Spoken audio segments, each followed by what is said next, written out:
del mezzo meccanico, dal centro dello schieramento Memphis, come una freccia al comando, subito a destra è il numero 8 di Nadia Griff, che al completamento della retta e all'imbocco della prima curva passa al comando. Lancio addirittura in 13,6 per Nadia Griff, che una volta al comando cerca di graduare. Velocissima dalla seconda fila è Ofelia B, che all'uscita della curva di sinistra va a chiedere e probabilmente ottenere strada da Nadia Griff. 28,7 per i primi 400 metri, ma Ofelia B è in testa dove voleva essere.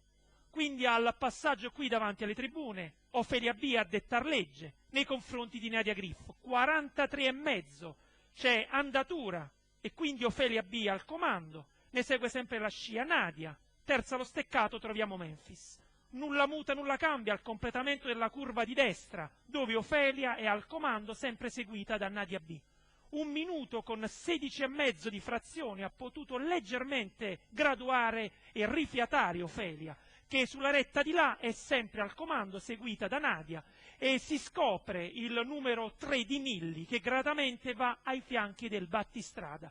15 il chilometro con 14,5 di frazione ed Ofelia B al completamento della retta e all'imbocco dell'ultima curva sembra poter disporre degli avversari, cala Nadia Griff e si pone seconda il numero 3 di Milli. 1,30 e 3/4 di Milli, 3/4 di miglio con Milli che va ad aggredire il numero 10 di Ofelia B.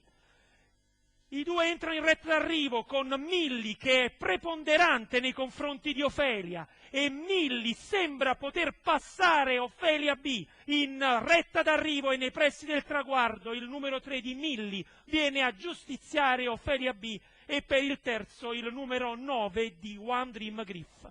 1,14,4, vittoria alla grande per Milli e Luigi Siddi. Ha confermato l'ottima ultima prestazione in quel del Cirigliano e viene a battere in retta d'arrivo nei pressi del traguardo a giustiziare Ofelia B, che purtroppo nulla ha potuto ed è riuscita a salvare solo una seconda moneta. Per il terzo One Dream Griff, buona per la prossima. È tutto quindi dall'ippodromo del Castelluccio dei Sauri. Un arrivederci da Ivan Aldanese e da Gianluca Cerino. A venerdì prossimo per le corse al Castelluccio dei Sauri.